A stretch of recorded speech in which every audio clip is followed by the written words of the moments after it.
My sister stopped her wedding toast, pointed her champagne flute at me, and announced to 300 guests that she had reserved a special Spinster table just for me.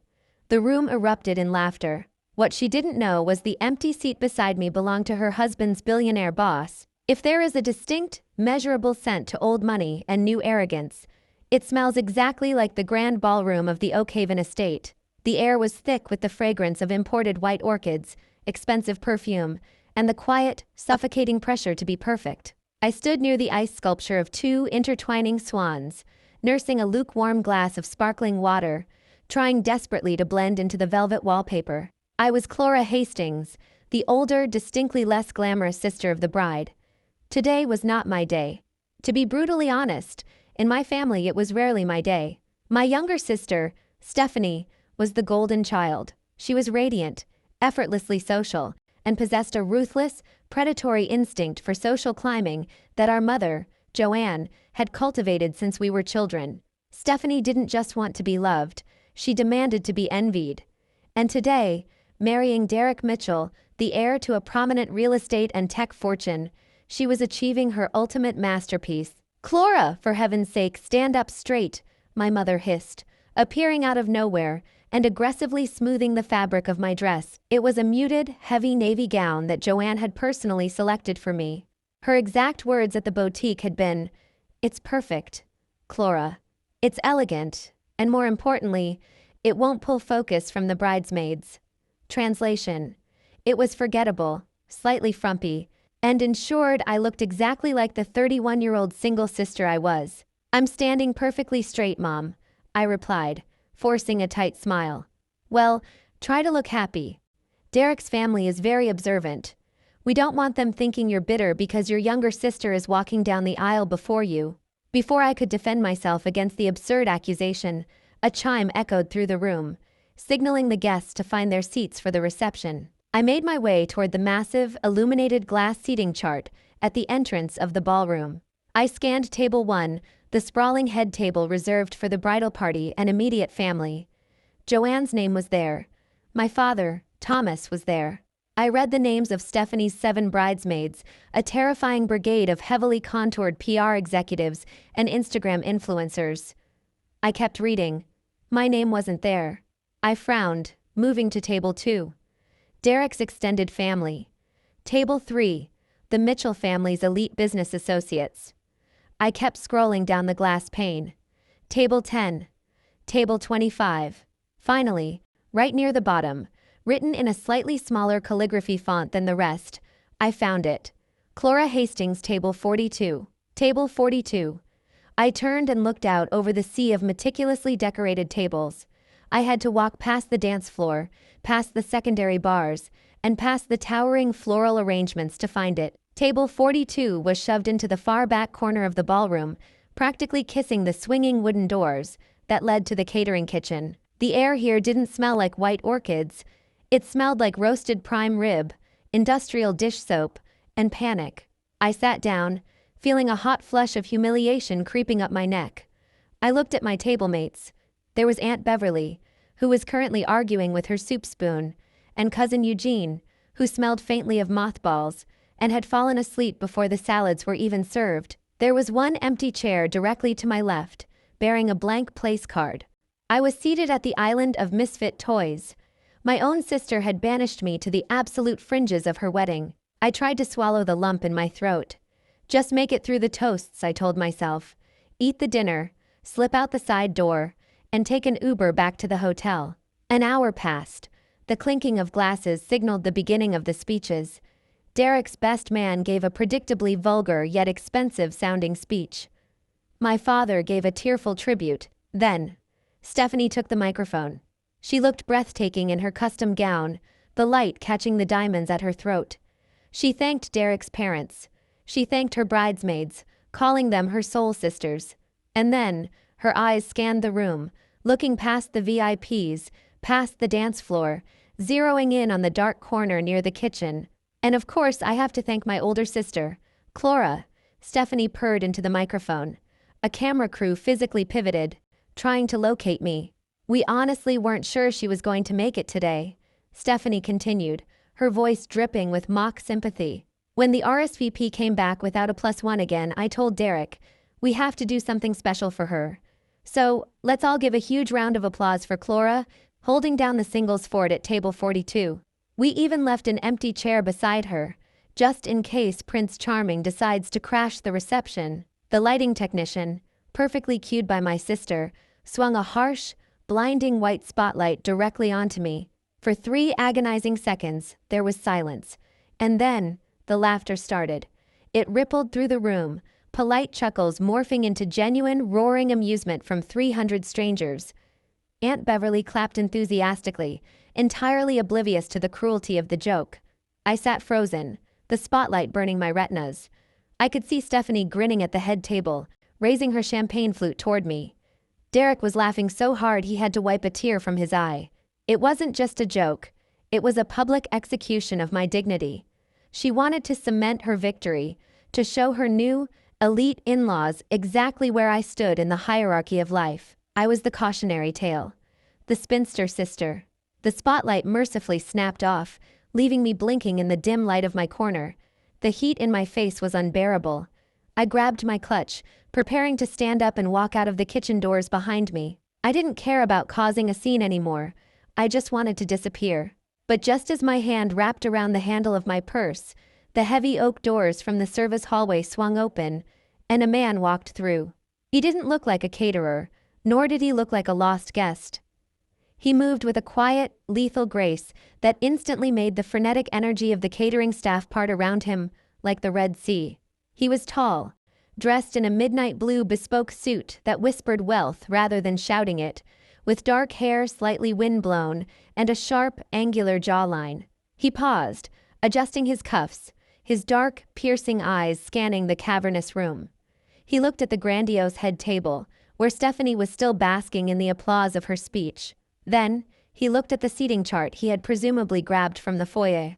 I watched him from my shadowy corner. I saw his eyes narrow as he looked at table 1. I followed his gaze. Right next to Derek, in what was clearly meant to be a seat of supreme honor, sat a flashy 20-something guy in a velvet blazer, loudly filming a TikTok video.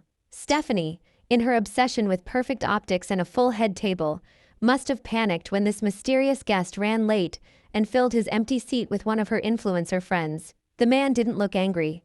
If anything, a wry, highly amused smirk played on his lips. He dropped the seating chart onto a nearby tray, bypassed the entire sea of prominent tables, and walked directly toward the back of the room.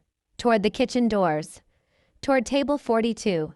I froze as he stopped right at our table. He looked at sleeping cousin Eugene, gave Aunt Beverly a polite nod, and then his eyes landed on me.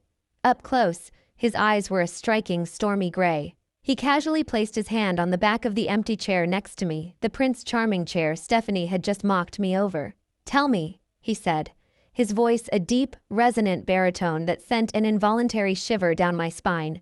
"Is this seat actually reserved for a hypothetical prince? Or do you mind if a profoundly jet-lagged latecomer crashes the fortress?" I stared at him, my brain short-circuiting. "You heard that?" "I was standing in the foyer," he replied, pulling the chair out and sitting down with effortless elegance. "Your sister has excellent projection, and, it seems, a terrifying personality. I'm Stephen, by the way." He offered his hand. I took it. His grip was firm and warm. "Clara, the supposedly tragic spinster of table 42. Stephen let out a low chuckle, picking up a clean water glass and pouring himself a drink from the pitcher. "Well, Clara, as someone who actively avoids the front row of these circuses, I think table 42 is the best real estate in the room. We have direct access to the kitchen, minimal exposure to the bride's ego, and we don't have to pretend to care about the centerpieces." I couldn't help the laugh that escaped my lips. The crushing humiliation from 5 minutes ago began to recede, replaced by a bizarre, surreal curiosity. "Who are you? You definitely aren't related to the bride, and you don't seem arrogant enough to be one of Derek's fraternity brothers." Stephen smiled, taking a sip of water. "I know Derek through work. He invited me. I was delayed in London closing a deal, so I missed the ceremony." "I imagine stepping into that spotlight earlier was quite the experience for you." "I've survived worse," I lied, looking down at my hands. "Stephanie has a unique way of making herself feel taller by cutting off everyone else's legs." Insecurity usually wears the loudest dress, Stephen noted quietly. He leaned in slightly, his focus entirely on me, making me feel as though we were the only two people in the chaotic room. For what it's worth, Clara, the navy suits you. You're the only woman in this room who doesn't look like she's trying desperately to prove something. A genuine blush crept up my cheeks. I hadn't been complimented in months, let alone by a man who looked like he could buy and sell the entire Oakhaven estate. We fell into an easy, magnetic conversation. I learned he hated fondant icing, preferred whiskey over champagne, and found high society weddings to be a fascinating psychological study in human vanity. I found myself telling him about my architectural firm, my passion for restoring historical buildings, and the quiet, peaceful life I had built away from my family's relentless social climbing. He listened with an intensity that was almost unnerving, asking sharp, intelligent questions. We were laughing at a joke he made about cousin Eugene's snoring when I noticed a sudden shift in the atmosphere of the room. The ambient chatter had dropped. I looked up. Over at table 1, the groom, Derek, had stood up. He was pale. Translucent, actually. He was staring directly at our corner, his mouth slightly open. He frantically tapped Stephanie's shoulder and pointed trembling fingers toward table 42. "Uh-oh," I murmured. "I think the groom just spotted you." Stephen didn't even turn his head. He just took a slow, deliberate sip of his water. Let him look. Stephanie, following her new husband's trembling finger, locked eyes on our table. Even from 100 feet away, I could see the confusion contorting her perfectly powdered face. She whispered furiously to Derek, who looked like he was on the verge of a cardiac arrest. Suddenly, Stephanie gathered her massive, voluminous skirt and began power walking across the ballroom. Derek trailed behind her like a terrified puppy. Guests turned their heads, watching the bride abandon her VIP throne to march toward the kitchen doors. "They're coming over," I whispered, my anxiety flaring back up. "Why does Derek look like he's about to cry?" Stephen leaned back in his chair, crossing one long leg over the other, looking entirely unbothered. "Derek relies on my venture capital firm to keep his little tech startup afloat, Clara. In fact, my firm owns 70% of his company. I'm Stephen Pierce." My stomach dropped into my shoes. Stephen Pierce, the ruthless, elusive billionaire tech magnate. I had read about him in Forbes. He was the man bankrolling the very fortune Stephanie was marrying into. "You're Derek's boss," I breathed out. "I prefer owner," Stephen corrected with a dark, amused glint in his eye. "And right now, I'm just a guy sitting at the best table in the room." Stephanie arrived at our table, slightly out of breath, her eyes darting frantically between me and the billionaire sitting casually beside me. The sickly sweet, condescending tone she usually reserved for me vanished, replaced by a panicked, high-pitched octave. "Mr. Pierce!" Stephanie gasped, forcing a wide, panicked smile. "We are so incredibly honored you could make it. But, oh my goodness, there's been a terrible, terrible mistake with the seating. The wedding planner must have lost her mind placing you back here in the dark." Derek arrived a second later, sweating through his custom tuxedo. "Stephen! Sir, I am so sorry. We have a seat for you at the head table, right next to us. Please, let me escort you up to the front." Stephen didn't stand up. He didn't even uncross his legs. He looked at Stephanie, then at Derek, his expression turning to ice. "There's no mistake, Derek," Stephen said, his voice cold enough to freeze the champagne in their glasses. "I arrived late, and I saw that my seat had been given to someone filming a dance routine. So, I found a much better seat." "No, no, we'll kick him out," Stephanie interrupted desperately, glaring at me as if this was somehow my fault. "We will clear the table right now. You absolutely cannot sit back here with Clara. This is the overflow table." Stephen turned his head slowly, looking at me with a warmth that completely contradicted the ice he was directing at my sister. "I completely disagree, Stephanie," Stephen said, his voice ringing with quiet, absolute authority. "I am having a genuinely wonderful evening, exactly where I am, getting to know your remarkable sister. So, if you don't mind, we were in the middle of a conversation." The silence that fell over the four of us was deafening. Stephanie's jaw was literally hanging open. Derek looked like he wanted the floor to swallow him whole. And I sat there, at table 42, feeling the heavy, suffocating weight of a lifetime of humiliation suddenly lift from my shoulders. The silence radiating from table 42 felt dense enough to crack the foundation of the Oakhaven estate. Stephanie's manicured hands actually trembled. The heavy diamond tennis bracelet, a piece from Cartier that Derek had bragged about affording, flashed under the dim perimeter lighting. Her eyes darted from Stephen's unyielding expression to my face, searching for a punchline that wasn't coming. "Mr. Pierce, please," Derek practically begged, his voice dropping an octave in a desperate attempt to regain some semblance of masculinity. "The head table is expecting you. The CEO of Vanguard Logistics is seated there. The mayor is there. We have a vintage bottle of Dom Perignon waiting to be uncorked." Stephen finally looked up at Derek. The amused glint in his storm-gray eyes had vanished entirely, replaced by the calculating glacial stare of a man who routinely dismantled corporations before his morning coffee. "Derek," Stephen said smoothly, his tone conversational but laced with absolute steel. "I don't care about Vanguard Logistics, I don't care about the mayor, and I certainly don't care about overpriced champagne.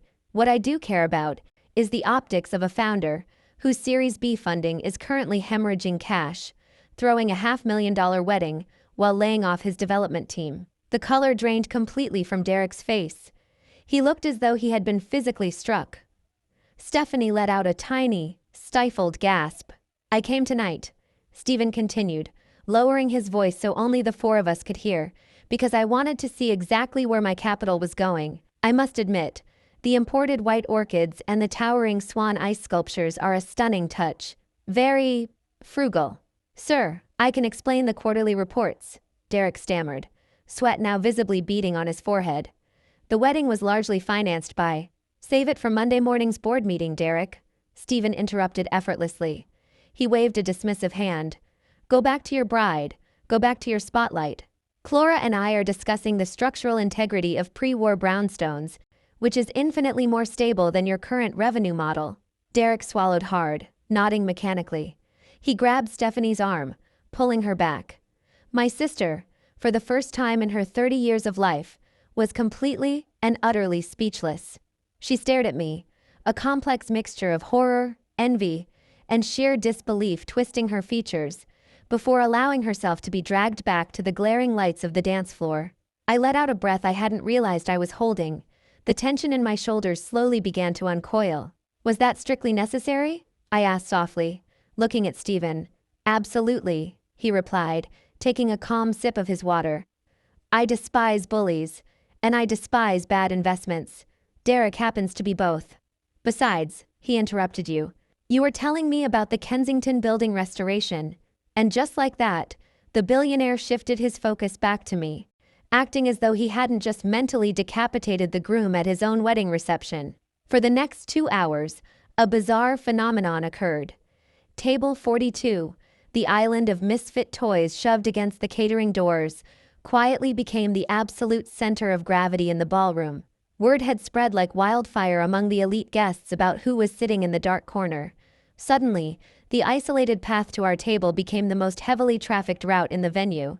Prominent politicians, wealthy socialites, and tech executives began making obvious, painfully transparent detours past our table, hoping to catch Stephen's eye. Whenever someone dared to approach and interrupt us, Stephen was flawlessly polite, but ruthlessly brief. And every single time, without fail, he introduced me. "Jonathan, good to see you. Have you met Clora Hastings? She's the lead architect at Weston and Hughes," Stephen would say, his hand resting lightly on the back of my chair. These titans of industry, people who would normally look right through a woman in a frumpy navy dress, were suddenly forced to shake my hand, ask about my work, and treat me with profound reverence because Stephen Pierce demanded it. I watched Stephanie from across the room. She was sitting at her magnificent head table, surrounded by her influencer friends and the mayor, yet she looked utterly miserable. Her grand, triumphant night had been hijacked. The photographer, sensing the real power dynamic in the room, kept subtly panning his lens toward table 42. Then came the ultimate test. My mother. I saw Joanne making her way across the floor, dodging waiters with the determination of a heat-seeking missile. She had reapplied her lipstick and plastered on her most ingratiating, aristocratic smile. "Oh, Clara, darling!" Joanne cooed loudly as she approached, squeezing my shoulder with feigned affection. "I have been looking all over for you." I almost laughed. I had been sitting in the exact same chair she had practically assigned to me. Joanne immediately pivoted her entire body to face Stephen. "And you must be Stephen Pierce. I am Joanne Hastings, the mother of the bride. We are just so unspeakably thrilled you could grace us with your presence. Derek speaks the world of you." Stephen stood up, a courtesy he hadn't bothered to extend to the mayor. He buttoned his suit jacket, looking down at my mother with polite, chilling detachment. "Mrs. Hastings," Stephen said, "you must be incredibly proud." Joanne beamed, her chest puffing out. "Oh, yes. Stephanie is just radiant today, isn't she? She and Derek are the perfect match." "I wasn't talking about Stephanie," Stephen corrected smoothly. "I was talking about Clara. I've been fascinated by her insights on historical restoration all evening. It's rare to find someone with such a brilliant, authentic mind in crowds like this." "You raised a remarkable woman." My mother froze. Her smile remained, but her eyes went blank. She looked at me, genuinely confused, as if she was seeing me for the very first time. She had spent her entire life grooming Stephanie for the spotlight, completely oblivious to the fact that I didn't need a spotlight. I just needed the right audience. "Yes, well, Clara has always been our quiet worker." Joanne fumbled, visibly uncomfortable with praising me. "Enjoy the evening, Mr. Pierce." She scurried away, completely out of her depth. Stephen sat back down, turning his stormy gray eyes to me. "I think," he murmured, "we've caused enough collateral damage for one evening. Have you had enough of the prime rib and the vanity?" I looked at my empty water glass, then over to the dance floor where Derek was aggressively downing a shot of tequila, looking like a man marching toward the gallows. "More than enough," I smiled. "Good," Stephen said, standing up and offering me his hand. "Because the air in here is stifling, and there's a quiet little Italian place off Fifth Avenue that makes a truffled risotto that will make you forget this evening entirely. Let's get out of here." I didn't hesitate. I placed my hand in his. We didn't walk across the dance floor to make a grand exit. We didn't stop at the head table to say our goodbyes. Instead, we pushed through the heavy wooden catering doors right behind table 42, slipping into the chaotic, fluorescent-lit kitchen. We navigated past sweating chefs and towering stacks of dirty plates, emerging out the back service exit into the cool, crisp autumn air. A sleek, black Maybach was idling near the loading dock. A driver immediately stepped out to open the door. As I slid into the leather seats, I looked back at the grand exterior of the Oakhaven estate. Muffled bass from the wedding DJ thumped against the brick walls. Inside, my sister had everything she had ever schemed for. But as the car pulled away, leaving the estate in the rearview mirror, I realized I didn't envy her for a single second. I was free. The following months played out like a rapid-fire sequence of divine karma. True to his word, Stephen audited Derek's company that Monday. The financial mismanagement was staggering. Derek was unceremoniously stripped of his CEO title, demoted to a standard operational role with his equity slashed. The luxury penthouse they had leased was suddenly out of their budget, forcing Stephanie to quietly cancel her glossy interior design magazine spread. They stayed married, but the facade of perfection was shattered. Stephanie's social media posts became notably less frequent, the arrogant sparkle replaced by a frantic need to prove they were still relevant. As for me, my life took a completely different trajectory. During our dinner that night, Stephen didn't just offer me romance. He offered me the contract of a lifetime. He had recently purchased a massive, decaying 19th-century estate in the Hudson Valley and needed a lead architect who understood how to preserve its soul while modernizing its bones. I took the job. I quit my stifling role at my old firm, started my own independent practice, and poured my heart into the Hudson Valley project. Stephen and I kept things strictly professional for the first 3 months, but late-night blueprint reviews turned into quiet dinners, and site visits turned into weekend getaways. The connection that sparked in the dark corner of Table 42 blossomed into something deep, undeniable, and fiercely protective. A year after the wedding, I stood on the sprawling stone terrace of the newly restored Hudson estate, holding a glass of actual, expensive champagne. The sun was setting, casting a warm golden glow over the manicured lawns. I was wearing a stunning emerald green silk dress that I had picked out myself. It wasn't frumpy. It wasn't meant to blend in. It was meant to be seen. I felt strong arms wrap around my waist from behind. Stephen rested his chin on my shoulder, looking out at the property we had brought back to life together. "You look beautiful," he murmured, pressing a kiss to my neck. "I'm just glad there's no spotlight required." I laughed softly, leaning back into him. "You never needed one, Clara," he said quietly. "You just needed to be sitting at the right table." I smiled, taking a sip of my champagne. My sister had tried to make me a joke, banishing me to the shadows to elevate her own status. But she forgot one crucial detail about the shadows. That's where you can clearly see everything and everyone for exactly what they are. Did Clara's sweet revenge satisfy your soul? Sometimes the best karma is simply living your truth and letting the universe handle the rest. If you loved this story of unexpected romance and ultimate vindication, hit that like button, share it with someone who needs a reminder of their worth, and subscribe for more incredible real-life dramas. Leave a comment below. What would you have done to Stephanie?